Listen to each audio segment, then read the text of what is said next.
नमस्कार मित्रों, आपके सामने फिर से हाजिर है एक नए वीडियो के साथ। पहली वीडियो में हमने पढ़ा स्वर और व्यंजन। स्वर कितने होते हैं? 11। व्यंजन कितने होते हैं? 33। उच्छिष्ट व्यंजन कितने होते हैं? 2।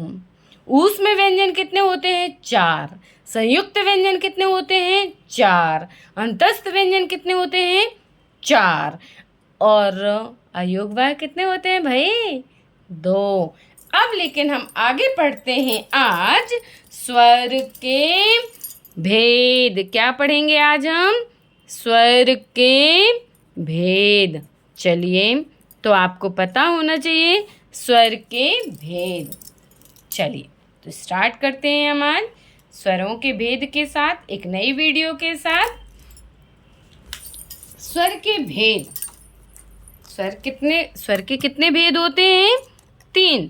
ध्यान से पढ़ना भाई, क्योंकि स्वर तो 11 होते हैं, लेकिन स्वरों के भेद कितने होते हैं भाई? 3। चलिए हम देखते हैं कैसे होते हैं। तो पहला होता है ह्रस्व स्वर। कौन सा स्वर होता है? ह्रस्व स्वर। ठीक है। दूसरा होता है हमारा दीर्घ स्वर। वीडियो को यदि आप ध्यान से देखोगे तो कभी भी आपको कोई भी परेशानी नहीं हो सकती है। तीसरा होता है प्लोष स्वर। ठीक है। अब हमें ये पता करना है कि आखिर ये होते कितने हैं। तो ये रटने में तो बहुत कठिन है। ठीक है। तो सबसे पहले हम देख लेते हैं भाई कि कैसे होते हैं और कितने होते हैं। ठीक है। ह्रस्व स्वर की संख्या 4 होती है। कितनी होती है? 4 होती है। दीर्घ स्वर की संख्या कितनी होती है? 7 होती है। कितनी होती है? 7 होती है। ठीक है। अब चलिए, अब हम देखते हैं कि कैसे होते हैं ह्रस्व स्वर और दीर्घ स्वर। अब हमने फिर से यहाँ वर्णमाला पर आ गए हम। अ अनार का, अ आम का, सॉरी, अ अनार का, आ आम का, इ इमली का, ई का, उल्लू का, ऊ ऊन का, रे ऋषि का। बोलोगे मैम अभी तो आपने ये स्वर पढ़ाए थे और फिर से आप स्वर पढ़ाने लगी। नहीं, अब मैं आपको स्वर के भेद के बारे में बता रही हूँ। ए एड़ी का, ए ऐनक का, ओ ओखली का, औ औरत का। ठीक है। लिखे तो मैंने स्वर है। अब देखो, जो ह्रस्व स्वर होते हैं इनके उच्चारण में सबसे कम समय लगता है। जरा बोल के देखो किस किस में कम समय लग रहा है। हमने बोला अ अनार का। अ अनार में क्या लग गया हमें? कम समय। इ इमली का। कितने जल्दी बोला हमने? इ इमली का। फिर हमने बोला उ उल्लू का। जल्दी बोला कि नहीं बोला? फिर हमने बोला रि ऋषि का। तो रि ऋषि का, तो ये भी जल्दी बोली। तो इनको बोलने में बिल्कुल कम समय लगा। लगा कि नहीं लगा?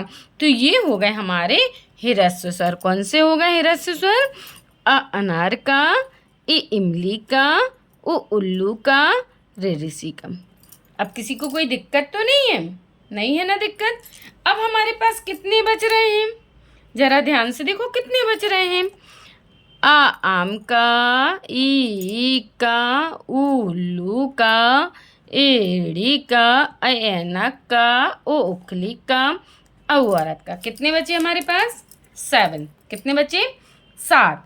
तो जो ह्रस्व स्वर होते हैं इनको बोलने में बहुत कम समय लगता है, लेकिन जो दीर्घ स्वर होते हैं उनको ह्रस्व स्वर से दोगुना समय लगता है। कितना? डबल समय लगता है। कितना समय लगता है? दोगुना समय लगता है। इसलिए इसको बोलते हैं दीर्घ स्वर। तो दीर्घ स्वर कितने हो गए हमारे? 7। कौन कौन से?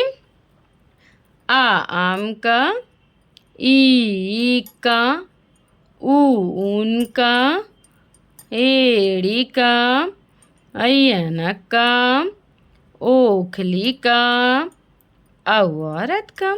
सबको समझ में आ गया ना? अब कभी आप परेशान नहीं होगे कि क्या है दीर्घ स्वर, क्या है ह्रस्व स्वर। अब देखो यहाँ, अब ये हो गया ह्रस्व स्वर जिनको बोलने में बहुत कम समय लगता है। ये हो गया दीर्घ स्वर जिनको ह्रस्व स्वर से दोगुना समय लगता है। लेकिन ये हो गए प्लुस स्वर।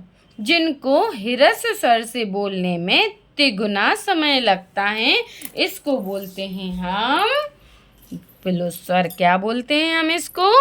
प्लुस स्वर। अब बोलो मैम, प्लुस स्वर तो हमने देखा नहीं, आप लोग ने देखा होगा कई जगह।